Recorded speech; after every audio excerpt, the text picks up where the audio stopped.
ঢাকার সায়দাবাদ থেকে ছেড়ে আসা বরিশাল এক্সপ্রেসের একটি বাস প্রথমে ধাক্কা দেয় মাইক্রোবাসে। তখন তেমন কিছু হয়নি। এর মিনিট দুয়েক পরে বাসটির সঙ্গে কাভার্ড ভ্যানের সংঘর্ষ হয়, উড়ে যায় বাসের ছাদ। তখন বাসের মধ্যে অন্তত ৬০ জন যাত্রী, তাদের বেশ কয়েকজন আহত হন। তবু না থামিয়ে সেই ছাদবিহীন বাস ৫ কিলোমিটার নিয়ে যান বেপরোয়া চালক। এক পর্যায়ে জনরোষে পড়ে ভয়ঙ্কর এই বাস যাত্রা থামিয়ে চালক পালিয়ে যান।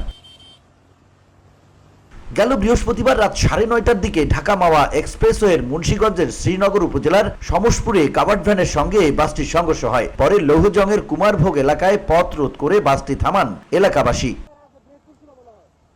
বৃহস্পতিবার রাত ৮:৩০টায় বরিশাল এক্সপ্রেসের বাসটি ছেড়ে আসে। বরিশালের উদ্দেশ্যে ছাড়ার কয়েক ঘন্টা পর ঢাকা মাওয়া এক্সপ্রেসওয়েতে উঠলে প্রথমে একটি মাইক্রোবাসের সঙ্গে বাসটি ধাক্কা লাগে। তখন তেমন কিছু হয়নি। এর মিনিট দুয়েক পর একটি কাভার্ড ভ্যানের সঙ্গে সংঘর্ষ হয়। তখন বাসের ছাদ উড়ে যায়। এতে বেশ কয়েকজন যাত্রী আহত হন বলেও জানা যায়। VOD Bangla news desk.